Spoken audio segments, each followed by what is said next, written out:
So let's get started. So today's topic is going to be the 3 common mistakes that busy women makes that causes fatigue and foggy brain and how to avoid them. And it's part of my 3-part series or 4-part series on reclaim energy, joy, and balance for women. So first, I'd like to invite you, take a moment, maybe turn off the sound of your cell phone, to close the door, turn off any notifications so you can create a space to be present. I hope that this message and this information I share with you today can serve you and give you more energy, but create that intention so that you have the space to be present. I'll start with a 45-minute talk. It will probably end with some questions if you have, and a little bit of information. Okay, first and foremost, I'd like to start it off by having you sit comfortably if you're sitting, soften your shoulder, relax, and try to bring you to practice a simple relaxation technique. First, I want to invite you to focus your attention at the area of the heart. Imagine your breath is flowing in and out of the heart area and chest area. I want you to breathe a little deeper and a little longer each time. And now a simple suggestion is inhale for 5 count and exhale for 5 count. Or find a rhythm that's comfortable for you and continue to slow down that breath or deepen that breath. Continue to soften and release any tension there might be. Soften your shoulders, soften your jaw. And now I'd like to invite you to make a sincere attempt to focus on a regenerative feeling. It could be a heartfelt appreciation for someone or something in your life, or focus on a feeling of calm or ease as you breathe. It could be imagining the place that you enjoy and makes you feel comfortable. Anything that embodies a feeling of ease or heartfelt appreciation or calmness. Continue with that 5 counts in and 5 counts out. And stay there for a few more times. And allow for any release of intention that's still remaining in your body. And that's it. A simple technique. So first of all, how many here of you might be someone recognizing one of these pictures here? How many of you feel tired? How many of you feel like you need coffee to wake up? Or you just can't sleep at night? You're feeling tired and you're wired, right? You have been just looking forward to sleep, but you just keep waking up in the middle of the night, or you wake up early and you can't go back to sleep, or you're just carrying out this brain fog everywhere you go. Or you feel like the last couple of years you've gained, 5 pounds and then another 5 pounds, and it just all goes to your belly. And it's just hard for you to lose weight, and you just feel like you haven't changed much in your diet or changed much in your habits, but you're just not able to lose the weight or just feel more carrying more inflammation and fullness in your body.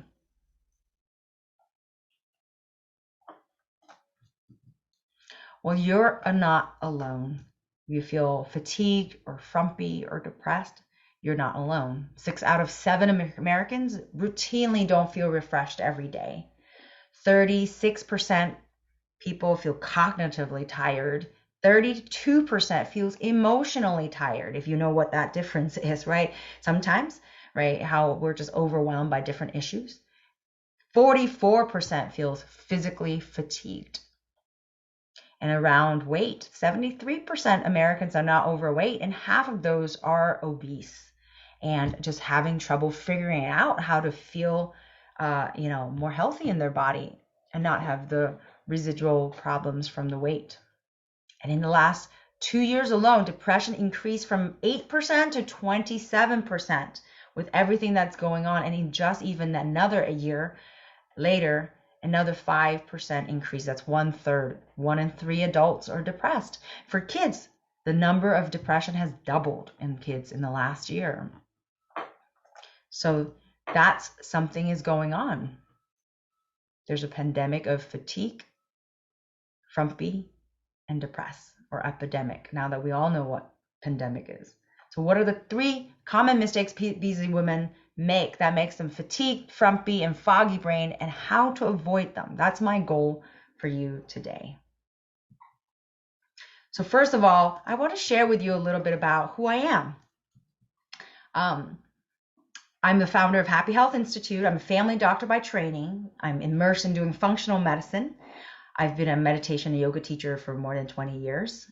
Recently, I started doing a lot more coaching because it's really been a great tool that has been helpful for me and my patients. And ultimately, I started realizing in the last 10 years, what I ended up specializing is reversing emotional and physical burnout. So this was me. But let me ask you, how many of you see maybe some of this in you? How many people here might have had the experience of wanting to do something but couldn't because you're too stressed out, too tired, have too much pain, too anxious? And for women, your female, your cycles are so severe because you're tired, your moods and your cramping and your headaches actually makes you lose some days in your life, right, where you struggle by you can't have more hobbies, or you have less free time or patience with people around you that you love, or have to let go of opportunities that you want to pursue, or let go of training or job promotions or certain passions that are important to you because you don't have that capacity. Well, that was me. I was limited by illness. I was by a lot since I was a kid, especially in my late teens and 20s. So I couldn't do what I wanted all the time, or I have to give up a lot of opportunities. I am I'm going to be honest, I'm a type A, perfectionist, super passionate. I knew I wanted to be a doctor when I was 7, in a temple, and I was massaging this older gentleman's, bruised ankle. But I felt so much frustration and disappointment when I'm in limbo for weeks at a time, when I get sick and lose time. That was like when I took 6 months off from college because I had severe migraines, or that time when I have IBS in, medical school. I practically everything caused me to bloat and have pain, and I had to stay home and I never traveled. Or when I had shingles in my 20s, and it just took weeks and weeks before I fully got better. Western medicine didn't help me at the time. Doctors couldn't tell me how to get better and how to get rid of symptoms and why I was sick all the time. I remember taking lots of medicines that not only didn't work, but gave me worse side effects. My migraines in college made me numb, depressed, didn't work. My asthma medicine, the steroids, I was known to be the wheezing doctor down the hall. My patients were worried about me. The steroids made me so sick, but it still didn't make me breathe better. So at the same time, when I was going to medical school, I realized my patients were going through the same thing. They would have chronic symptoms, leave my room with no answers. And I was taught to just keep treating the symptoms, not solving the problem. So I tried everything. I became trained in acupuncture, practicing yoga, which are amazing systems. They all helped me so much, but not completely. They helped me got through med school, and I still had a lot of issues, but they got me through, and I was able to focus on self-care. But nothing worked completely until I found functional medicine. It was a game changer. I call it root cause medicine.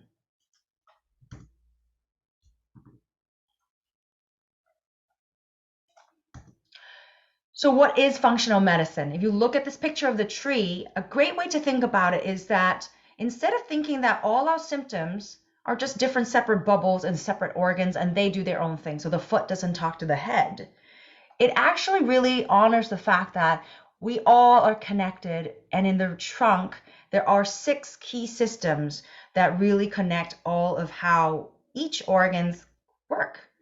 So they have, the hormone system, the way we break down toxins, the way we use our nutrients, how our body needs the immune response to be a certain way. Structurally, how are we all built together? But on the foundation of it too is deeply acknowledging that we are all connected to what nurtures us, specifically food, lifestyle, community, environment. All of that matters. And specifically, as I'm learning, as I'm becoming a high performance coach, mindset. Because if we think about it, food can be toxic to us, right? There could be pesticides, there could be just, certain elements our body doesn't do well with. Same with mindset or just community or just words. There are certain mindsets that can just be very negative and toxic to us. And being able to start actually nurturing those are super important. So when I finally met my functional medicine doctor, he asked the most detailed history I've ever had. And I eliminated some food. I treated underlying infection in my gut. I cleaned up my diet. I worked on my stress. And after treating those, my gut, my asthma, my headaches all got better just in a few months. Not only do I feel more energy, I don't feel limited in the way that I used to around my body and my mind. So I started working with functional medicine. And over time, I started combining other trainings, right? Mind body practice, which is so deep and important to my heart, which you'll learn a lot today. But as I actually realized, I end up working with a lot of passionate women who have a lot of immersion working with, goals that they have, a mission, who have symptoms because of burnout. I realized that a lot of them would have better outcome physically, but the mindset is what keeps coming back and create problem or this pattern of burnout. And that's how I came into learning about high performance coaching and started doing that so that it becomes even a more preventative measure for my patients. And now I feel more energy than ever. I love what I do. My kids are grown, and I feel really wonderful to be able to be present in their life while still pursuing what I want to do. So let's talk about my goal. My goal is now, right, to basically help women like yourself, women leaders, professionals, entrepreneurs reclaim energy, joy, and confidence by rebooting your metabolism, mindset, so that you can create more impact and freedom, financial freedom, emotional freedom, location freedom, physical freedoms, right? So what are you going to discover today are 3 things that makes women become fatigued and foggy brain and just don't feel too good in our body, and how to avoid them. So first, I want you to meet my patient, my first patient that I've had. It's a recent patient actually, and I think it's a very good example of a classic typical case I see. She's 50 years old, but she wouldn't celebrate it. She's turning 50. She wouldn't celebrate because she feels embarrassed with her weight. She didn't feel good because of her back pain. She has, a couple other autoimmune issues. She gets colds, every few months. She has lots of allergies. She had trouble, becoming pregnant with her son when she was in her late 30s. And she was struggling a lot with burning out with her workload. She was driving everywhere for work, long hours.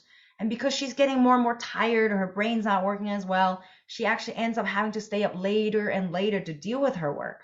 She's also been diagnosed with borderline blood sugar, high cholesterol, and even having low thyroid, which they're starting on her medicine. And one thing she noticed when she started the intermittent fasting, it made her feel worse. And she thought it was supposed to make her feel better, but it made her feel so much worse. More tired, more headaches, and just more uncomfortable. So what are the first typical mistakes? The first one is not understanding how stress affects your body. Well, before we do it, I want you to do this wonderful exercise with me. So bear with me, take a moment, relax, put down your pen if you are holding a pen, put your hands on your knees. What I want you to do is take a moment and imagine yourself. You can close your eyes if that feels good. Imagine yourself in a kitchen. Take a moment and notice the environment around yourself. What does the kitchen look like? Where's the refrigerator? Where's the stove? And now on the countertop, you see a bowl of lemon filled with plump, juicy looking yellow, fresh lemons. You walk towards it and go ahead and pick up one lemon, and I invite you to go ahead and move it and leave it on your palm and kind of feel the weight of it. Maybe even bring it close to your nose and smell the aroma of this lemon, especially the skin. What does it smell like? Now I invite you to put the lemon down, put it on a chopping board, find a sharp knife, and I invite you to slice the lemon in half and see all the juice dripping and see if there's some smell and aroma that's coming and how your body's responding. Do you smell it? Or do you notice your lips acting a certain way? Or now I want you to just slice another slice of that lemon and pick that lemon slice up and put it close to your lips and your nose and take a nice smell. What does it feel like right now? What's happening in your body? And even better, I want you to put this lemon, imaginary lemon, into your mouth and just suck on it. And what's happening now to your lips, to your saliva, to your cheeks? Now I want to invite you back to your chair right now. So open your eyes. So I want to ask you, what is going on? How many of you actually felt a lemon? How many of you felt the taste and your mouth puckered and you smelled the lemon? Yeah, quite a few of you, huh? Yeah. So what's the key insight of this exercise? You were having a physiological reaction to an imagined scenario, right? There was no lemon, no kitchen, no knife. And you're having a physiological reaction of as if everything was there, right? Isn't that amazing?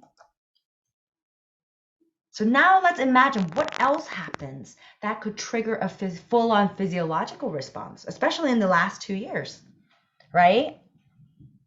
How many of you have been in these situations, right, where you go in to try to get some groceries and the line's long, it's overwhelming? How many of you have been feeling that stress when you're in the Zoom and there's just interruptions, or there's new technology you have to figure out in order to be in a more virtual setting, or there's the piling amount of things to do, or just things going not as you planned because there's just so much unknown in the air? And sometimes it's not just emotional and reactionary, right? Just new situations or threats. It's sometimes pain, illness, stiffness, sitting in the chair for too long, 8 hours in front of your screen, looking at the screen with the blue light, are all stressors that causes a physiological response. Toxins do that too.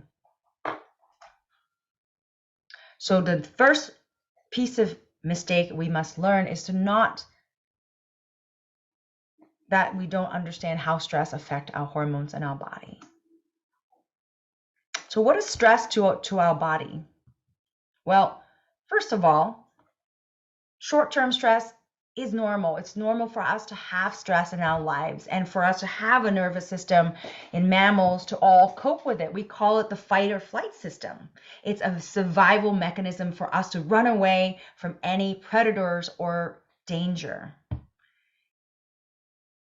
What happens is when we're in fight or flight, our body would say, let's get away, let's run, or let's fight. So you would remember probably maybe when you have to go on stage and have a speak in front of people, or you're in a stressful situation, your heart rate goes up, right? Your lungs, you need to take deeper breaths, so all the blood goes through those areas, and your muscle tenses up so that you're ready to have those reflexes and run. And as a result, the rest of the blood flow goes away from your brain, your fingertips, your organs, or your tummy, so that you are in the position to run, but not anything else. You're not trying to make a big calculation. You're not trying to make life plans. Your fingers are not warm because all the bloods are away. You don't need to have sensory, right? You need to have your lungs and heart taken care of. So as a result, you might feel more of the fight or flight acutely, and it's normal. And in this zebra, for example, if the threat is gone, they have a really healthy system to allow for that fight or flight system to turn off. We call it the parasympathetic nervous system. Whereas the fight or flight, the activating, is called the sympathetic nervous system. But what happens when we are humans and our brain, our frontal brain is bigger, we are remembering stressors. We're not just, dealing with what's in front of us, but we actually think about the past, we worry about the future. We are chronically actually living an abnormal life of 6, 7, 8 hours, 10 hours in front of a screen, sitting stiff. All of those things trigger our body to say, I can't handle it without fight or flight. It becomes a chronic stress response. What happens? Well, in that case, it actually turns on the long-term stress response, which uses the hormones called that through the organ adrenals, which sits on top of kidneys on both sides of your body. And the adrenal sense tells you the body to make cortisol, which hangs out and helps with dealing with making more adrenaline so that it's not going through a nervous system. Now there's more of a more different intricate system happening. But cortisol long-term causes quite a few things happening. Cortisol long-terms affect our insulin, our metabolism, and long-terms affect the way we deal with immune system or inflammation. It affects our long-term progesterone, estrogen, testosterone, and thyroid, which has to do with our metabolism and our neurotransmitters. So if we're chronically using and telling our body to go into this chronic stress response and not turn it off, not only will we use up our cortisol, over time it'll use up and affect all the downstream hormones that are so important, not for survival, but for thriving, right? We need all of these hormones out top to have a healthy blood sugar, to have good heart health, to have good fertility, to have good metabolism, good brain chemistry. And chronic stress over time, because of the way it affects the hormones, you will then see how we have these symptoms of brain fog, cravings, blood sugar issues, sleep issues, immunity issues, fatigue, a lot of what Kathy was going through. And that comes from this chronic stress response, not just from the mind, but actually physiological too. So, super important message here. So, is any of this familiar with you? Maybe identify with some of you. Go ahead and type, a little response there. Yeah, I see some of that. Maybe some light bulbs lighting up now. You're like understanding why your hormones might be different, why you have a difficult perimenopausal, time. So what do? I want to give you a tool right away. So let's go ahead. Take a moment. If you have a piece of paper, I want you to take a moment and close your eyes and actually reflect on today in the afternoon right now. I want you to reflect for this morning or even yesterday. Take a moment and check in to see what has been stressful for you. And if so, how did your body feel in that response? Or how did it impact you? So sources could be emotional. It could be disruptions from sleep, poor sleep, lights, too much light, too little light, blood sugar, not eating breakfast, eating too much, or feeling inflamed from toxins or pain or stiffness. And see how it impacted you. How did your body react? How did your mood? How did you act to your family member? How did you show up? Were you more tired? Did you have pain? Did you not have a good appetite? Did you feel more down? Now, this is a bonus question. I want you to spend this time to identify what's one way that you're not coping with it healthily. For some people, it might be eating certain food that doesn't make them feel good. Maybe just for the moment, have an extra cup of coffee, right? Lashing out and being angry and yelling at your family, maybe your kids. So now for this next step is to invite you to practice a way to release that stress. So this is a wonderful, simple one that's been tried and tested many times with many journals. And so what you do is a 4-7-8 breath. So let's go ahead and relax your hand on the side. Let's try this out together. Hands on the side or maybe on your thighs if you're sitting down. Relax your shoulders, soften all your jaw, soften your neck a little bit. And then I want you to take a moment and breathe in through your nose and count a gentle 4 steps, 4 counts. Hold for 7 counts.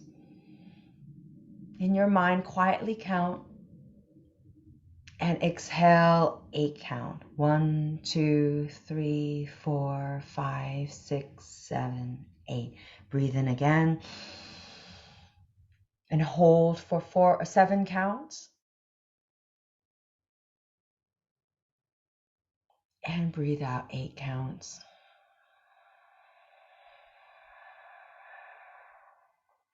So take a moment here. Let me share with you a few things. Try to breathe with your nose in and your nose out if you can. But if it's easier, you can start with nose in and then mouth out. And sometimes when you're starting this breath, because you're expanding that holding capacity, using your arms are fine. Oh, using your arms to raise up as you breathe in that 4 count, hold. And then as you breathe out, exhale, that 8 count could be very helpful. And I'll do that with you in the next couple times. The idea is when you breathe in for 4 and you breathe out longer, you're actually activating that parasympathetic nervous system. So let's go ahead and do 3 more of these. So again, take a moment and visualize yourself releasing the stress. And as you breathe in 4 counts, 1, 2, 3, 4, hold for 7 counts. 3, 4, 5, 6, 7, and breathe all the way out.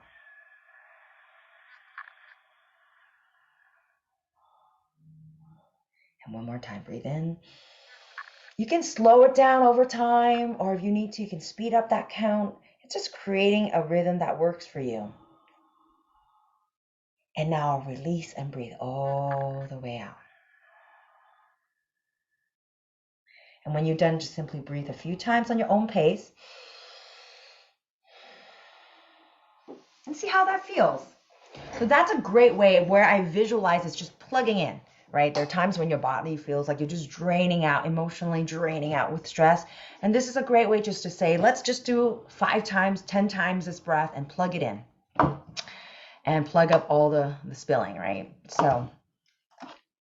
So what's the second common mistake that happens? Not making self-care your priority. Well, how often do we feel that? How many people feel it here? Where if you are busy, right? If you have to take care of things going on in your life, who usually is the first to go, right? Too busy to eat, too busy to work out, too busy to have bathroom breaks, too busy to go to bed on time, too busy to relax or schedule fun or keep a work-life balance. How many of you are actually feeling that's happening in your life? Well, this is a beautiful quote. Self-care is not selfish. It is self-preservation. It is as vital as oxygen is to your body. It's from this breast cancer survivor who talked about that, because the truth is, I share this picture a lot, is when you are on a boat and you're trying to save somebody, right? You throw the lifesaver down. The truth is, the quality of your help completely depends on how well you are. And so if you're just fumbling and just trying to survive with the other person that you're helping, then self-care is not important. But if you are actually in a well place, imagine how much more you can serve and support the people who really rely on you. But people always say, right, we don't have time. And the truth is, I always laugh at this quote, because if you don't have time now, how often do you actually put it off even later? So sometimes making sure, while I have your attention right now, is how do we create a system that's going to work? So that's part of the coaching, right? How do you avoid, how do you actually avoid not taking care of yourself, right? You work smarter and not harder. So what do? There's 3 steps. That's very simple. The first one is stacking your whys. What does that mean? So take a moment again, put down your pen, and I want you to think for a moment. If you have 10 times more of the energy that you have, or joy or vitality and confidence, how would you spend it? What would you do more of? Who would you see more of? And where would you go? Or where would you be more? So take a moment and think about that. You feel free to type it into, if you want, to the answers. Yep. So what would you do more of? Who would you spend time more with? And where would you be more, right? What motivates you? What's your why? And that brings you back into then focusing on, because so often it's easiest for us to work harder if we have a clear goal. People who fit into a dress for wedding because they have a vision in front of them. People who are healthy, have a picture of health that they visualize. People who want to travel somewhere or save money to travel somewhere, they have that dream vacation that they post in front of their computer, so they know why they're working, and that's what motivates them. So having that clarity of why and what is the necessity that drives you is super important. Now, the second part is then say, well, in order to get there for those people and spend the time for those real whys, then what are things that you have to do for self-care? What would you start doing? Think about 2 things that you would start doing more of or less of, but start with thinking more of, like what healthcare practices would you do, self-care, in order to have more energy, health, and joy? And write that down, right? Now, the third step of this is schedule it. So how often do you ever miss a scheduled dentist appointment that's on your phone? How often do you miss a scheduled call with someone at work, right? But how often do you actually reschedule or totally just, don't go to bed early, even though you want to go to bed early, or, don't eat, even though you're hungry. And that's where our body has already tuned into the scheduling system for some part of our lives, but we're somehow not taking advantage of it with our personal life. So scheduling is the step 3. And I could tell you, just grabbing your phone, going to your alarm or going to your calendar and actually scheduling lunch, blocking your schedule for personal time or visioning time or, calling your family time. Those are what's going to happen. So now what's the third mistake that's common? And this was probably by far, all 3 of these are really common, but this one is the one that caused a lot of problems for a lot of people. And that is actually using energy quick fixes. So how many of you, look familiar? I think the coffee or maybe a tea, that's probably most common. But by the time lunch happens and 3 o'clock comes around, your energy's a little bit dip, you're a little bit tired and stressed. How many of you actually then reach over for looking for something to snack on, or maybe some sugar or some cookies or something that, kind of satiates you? And that's a common thing. And what happens when you do these quick energy fixes is that it's actually what you choose for energy fix that causes the problem. So there are certain foods that makes your blood sugar rise much faster than it does other foods, specifically whole foods, right? So food that tends to be made with refined carbohydrates, flour, things that I call it the Wonder Bread test. When you put in your hand and you can squeeze it into a really, really, really small version, like Wonder Bread, right? Where it just becomes a small dough, versus carrots, sweet potatoes. It's just, if it's fibrous, it's apples. It's hard to kind of crunch it beyond what it looks like. And so you can tell how fast it makes your blood sugar go up based on what it looks like. Well, what does it feel like, right? When you actually are on a quick energy fix, is that blood sugar goes up, right? Because you eat something like a piece of chocolate or, a donut. And then your blood sugar goes up and your body says, wow, let's take care of that, because we don't want you to always have a lot of blood sugar just sugar in your blood. So the insulin would come in and hormone would come in and say, let's go ahead, store it. And then it'll store it really fast and your blood sugar would naturally just drop. And so when it drops, your blood sugar goes down and your body also have this feeling of low blood sugar and you get hangry. How many of you actually know what hangry feels like, or know what that means? Or maybe your partner, your husband, actually is always prepared when you're hungry, or always aware that when you are tired or you're missing a meal, you get cranky, you get irritated, or maybe you even get headaches, you get uncomfortable, you get kind of like dizzy. Well, those are all symptoms of that big drop. You see this red line here, this big drop of blood sugar coming down after a big meal. That's if it's very high in carbohydrates or high in quick energy fixes, and it doesn't have other, fibers and proteins or fats to kind of balance it out. It does make you this up and down. And over time, it becomes that chronic inflammation, which ultimately becomes that chronic stress.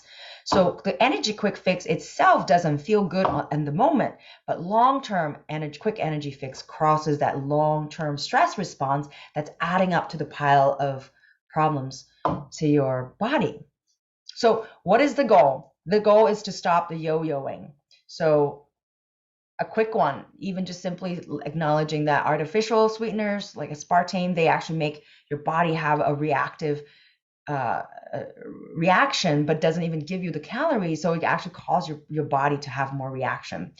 And it also causes your body to crave these sweeteners, even though it doesn't actually give you any kind of nutrient purpose. High fructose corn syrup is another one that drives your blood sugar super high. So, like that's what soda is a problem, because it has high fructose corn syrup.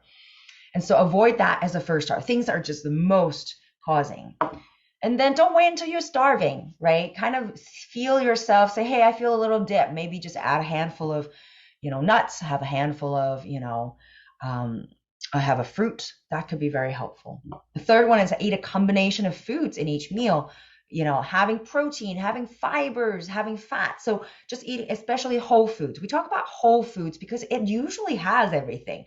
Sweet potato have nice complex carbs, but it also has fibers. It has all these wonderful nutrients to it. That's why it's colorful. And so being able to eat whole foods is already in a lot of ways bring you that balance. But when in doubt, eat some fibers with your food.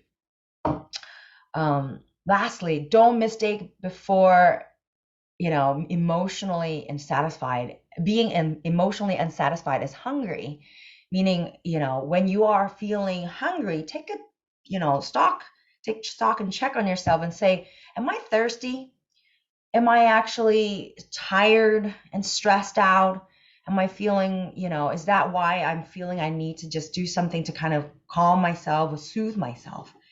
And when you find that is the case, then practice a few of these deep breaths, or drink some water, or go for a walk. Find other ways that feels more satiating, because the problem when you eat food when you're feeling emotionally unsatisfied, it does not actually fill the gap. So you're still going to be hungry. And so it's important to actually feed it the right source.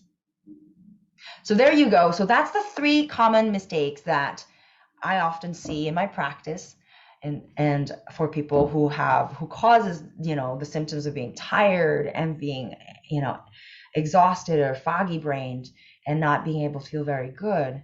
And these are the 3 tools. We talked about it. So quickly write them down. Pick one that you really like, right? Stress awareness. Take a moment, check in what's causing stress, how it's affecting your body, and have a clear breath that you release it. 3 to 5 breaths twice a day, 3 times. Schedule it in, right? Preemptively prevent it. The second one, prioritize your health with a yes list. Ask the why, stack the whys, right? Make that the motivator. And the third one is eating a more balanced meal throughout the day, and then practicing mindfulness for when you are feeling those feelings, to how do you support yourself or prevent that from getting these ups and downs. So what happened to Kathy? So Kathy is even in just 2 months, what we did is she was, remember, she was turning 50, didn't want to have a birthday party because she was just not feeling very good, getting more pain, getting diagnosed with, this blood sugar and cholesterol, and just getting more stress. So we actually refocused. We were very clear about coming up what is the three things, her whys, what are the necessities at the end of the day that motivates her to work.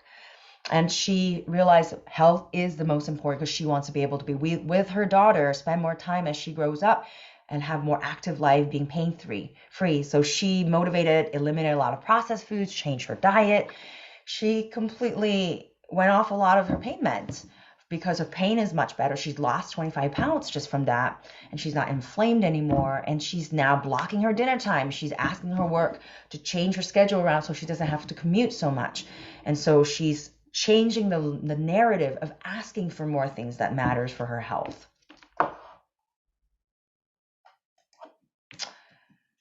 So I want to tell you a little bit about something that's really exciting, right? Ultimately, I want to help you to be energized. I want to help you to be empowered, embodied, and vitality.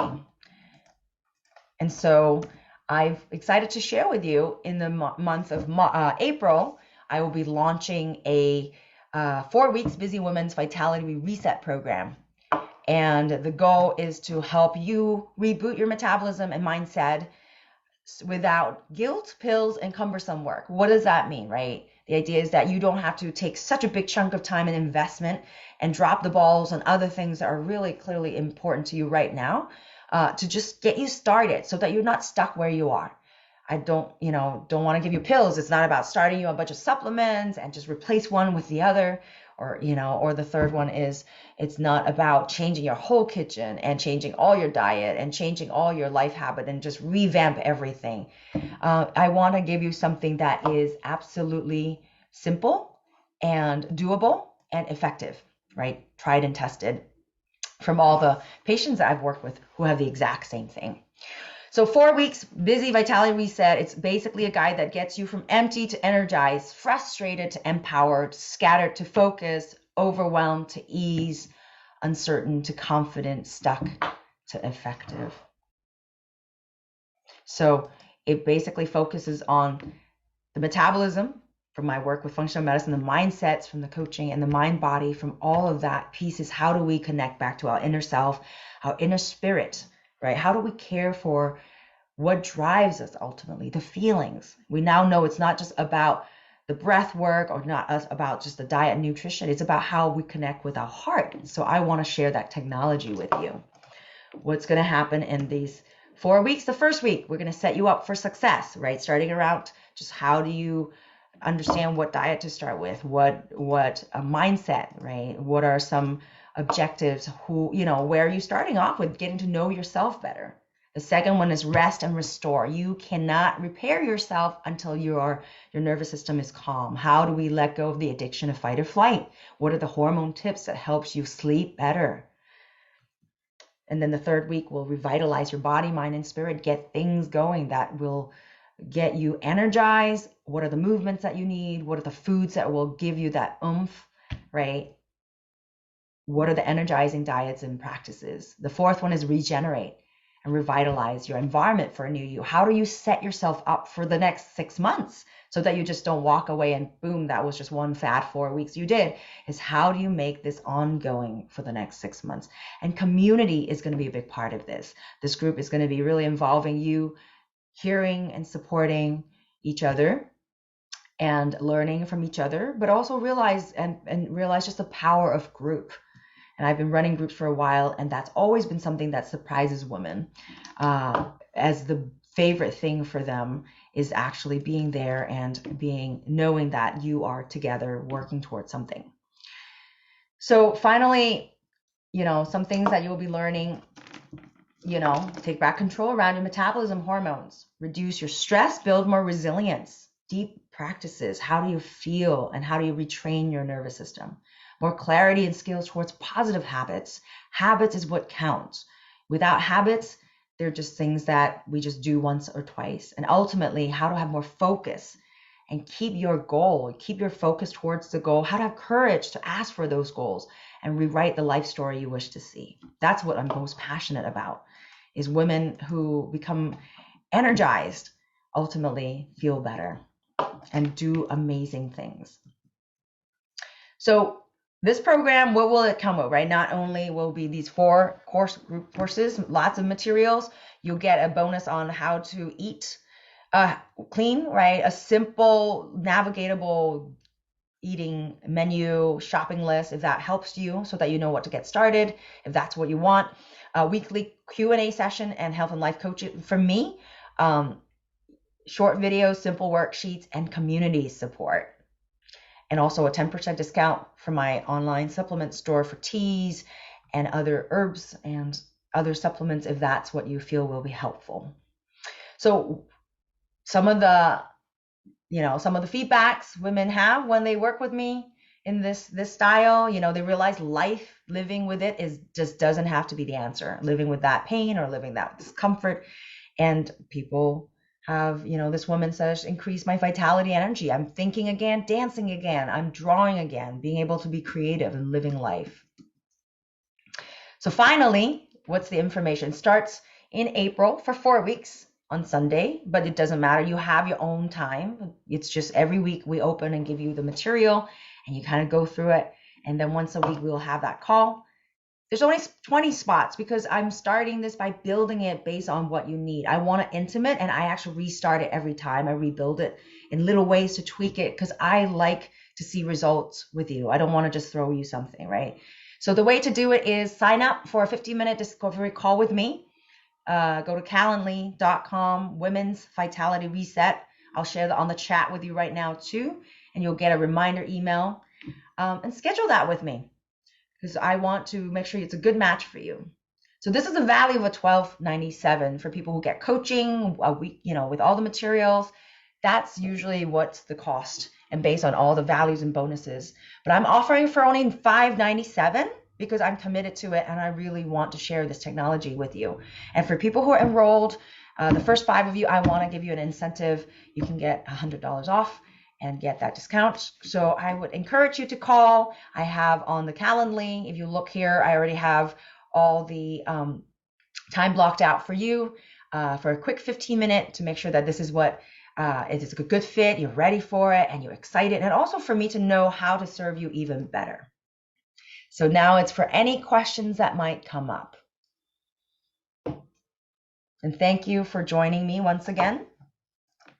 I'm delighted to have you.